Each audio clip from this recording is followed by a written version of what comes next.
Oh, we got something else first. The defense minister announces Canada will be sending $500 million, another $500 million package to Ukraine. Where are we getting the money? But let's listen in on what he has to say here. Ukraine. I'm looking forward to hearing what the United States has to say about further provision of equipment and sustainment of equipment in Ukraine. Canada was pleased to purchase one of the $500 million packages under the Pearl Initiative to provide the equipment that Ukraine obviously and desperately needs. So we'll see what the Americans have to say about that today. The Pearl Initiative will make a difference for Ukraine. Can you explain? Again? How will this Pearl Initiative make a difference for Ukraine? It's a coherent approach to equipment that's required and available immediately. A list which is devised by the Ukrainians in conjunction with the Americans. It's a list of material which is available now. It's an important moment. So we believe one of the first 3 or 4 countries to commit and to invest this way. We believe this will have an immediate impact. That equipment is already beginning to flow. But the initiative is not picking up at the speed that the Americans had hoped. So how do you want to convince your European counterparts today to also invest more? That's good. There. You know, Trump has figured it out.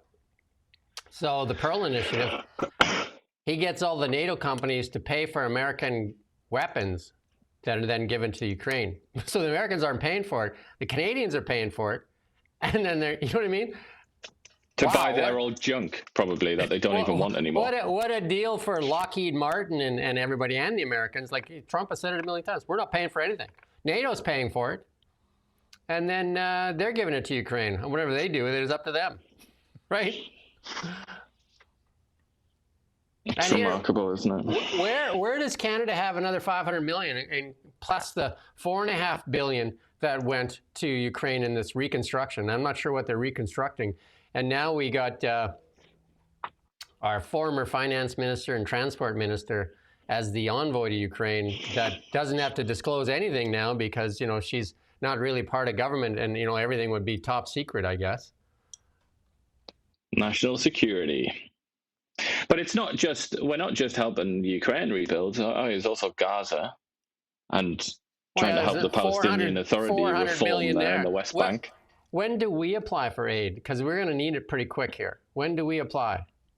Well, we would apply to the IMF if we went bankrupt. Those will be the ones that bail us out. Absolutely ridiculous. But here it is, Mark Carney. Let's listen to what he has to say.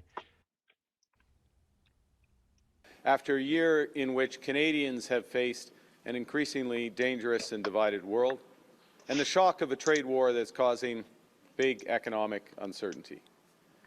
You know, these aren't just changes, they're not just a transition, it's a rupture. And Canadians have taken 3 big lessons from this upheaval. And the first is that we have to look out for ourselves. And that's why Canada's new government is focused on protecting our communities, protecting our borders, protecting our country, and protecting our way of life. And that's from more RCMP and border security officers to new legislation that combats hate, tightens the criminal code, and toughens conditions on bail. Now, the second lesson I think we've taken over the past year, Canadians have learned that we have to focus on what we can control. In a rapidly changing world, that means building our strength here at home. And that's why Canada's new government is moving swiftly with measures to build one Canadian economy, millions of more homes, and major projects that will connect and transform our nation. Because we know, as Canadians, we can give ourselves far more than any foreign government can. Tough listen. That's a man that speaks with the intention of not being heard, really, and that is. He doesn't want you to listen. I mean, that's the same. That almost is his campaign speech, but the Liberal Party put that out as a tweet, and 5 hours ago. And where's Team Canada? Where is Team Canada? We can't get a pipeline built because the province of British Columbia says no access to the coastline. If we're a trading partner, if we're so worried about trade, isn't the coastline the most important component in trade? Isn't it? Am I wrong? Am I like an absolute lunatic or something? Because And Vancouver, British Columbia, represents an enormous proportion of our sort of access to the world. Surprisingly little goes through Montreal and the St. Lawrence. It's fundamental to Canada's economic viability. Right.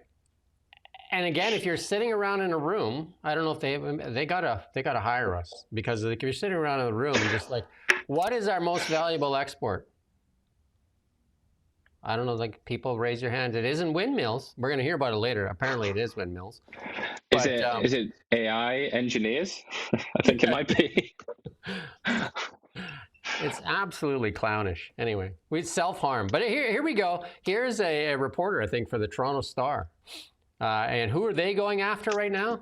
Instead of going after the Carney and the Liberals for all their, like, what you would say, piddling everywhere, making a mess, making an absolute mess. Here it is. Here it is, the old attack line. Start turning Pierre Poilievre into Trump.